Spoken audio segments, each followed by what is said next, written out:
Has Stripe or another payment processor kept your money? I'm going to show you how to get your money back step by step.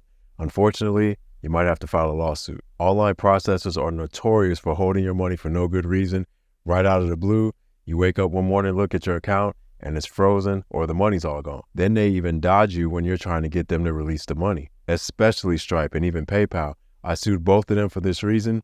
They ended up releasing my money, and I even got a little extra money back for the inconvenience. First of all, I'm not a lawyer. I just sue a lot. So this isn't legal advice. It's just my personal experience. Second of all, do not leave any money in your Stripe account because you could wake up and it's all gone or it's frozen. Transfer that money into your bank account at the end of every day. I would just leave just enough in there to complete whatever transactions you got to make. Like, for example, if it's a product that needs shipping, pay for the shipping out of your PayPal or your Stripe and then withdraw the rest out into your bank account, and you won't be in this situation in the first place. But if you get in a position where they're holding your money and they won't give you a reason, follow these steps. This is going to save you a whole lot of time and money because they don't share this information. Now, first, you're going to contact their legal department. Now, here's the email address that cost me $500 to find. They got something general on their site like legal@stripe.com. It's a waste of time. Now, this gentleman right here might not be there anymore. So if all else fails, here's their real legal address. Again, this is going to save you days, even weeks, because they're going to give you addresses and phone numbers for everywhere except for where you need to be. Now, if you find that they're giving you the runaround, go to your local courthouse. You're going to sue. If you can't afford to sue, you might be able to sue for free. Now, if they're holding an amount that you can get from small claims court, then you go to the small claims division of your local courthouse, you get the papers, you fill them out, and you turn them in. As simple as that. Now, in some states, the maximum small claims amount is $5,000. Others, it's going to be $10,000. Now, if you go over the small claims amount in your state, then walk into the civil court department and you file those papers, and then you're going to have them served. I'll make another video on how to have someone served. The main thing is, even if you have a process server, you got to send them to the right physical address to hand over those papers. And like I said, it's not that easy to find their address.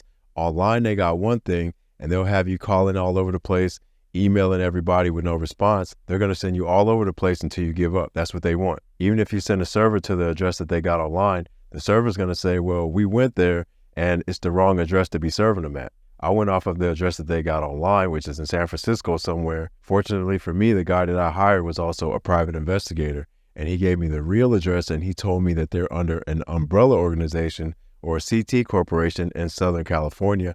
Here's the address for that. So you're going to have a process server down there serve the papers to this address. So after I served them, a magical thing happened. They called me that day. I'm thinking they're going to be like PayPal and let my money go, give me some extra for the hassle. Nope, they wanted to see if I was bluffing. Most people hear that and then they give up already. That's what they want you to do. Matter of fact, the majority of people quit and they just cry about it. The good news is that when they get these papers and they find out that you're part of that 1% that will come after their ass, they'll let your money go. That's what PayPal did. They also gave me extra money for the court costs and a little extra just to stay out of court and for my inconvenience. Stripe, no.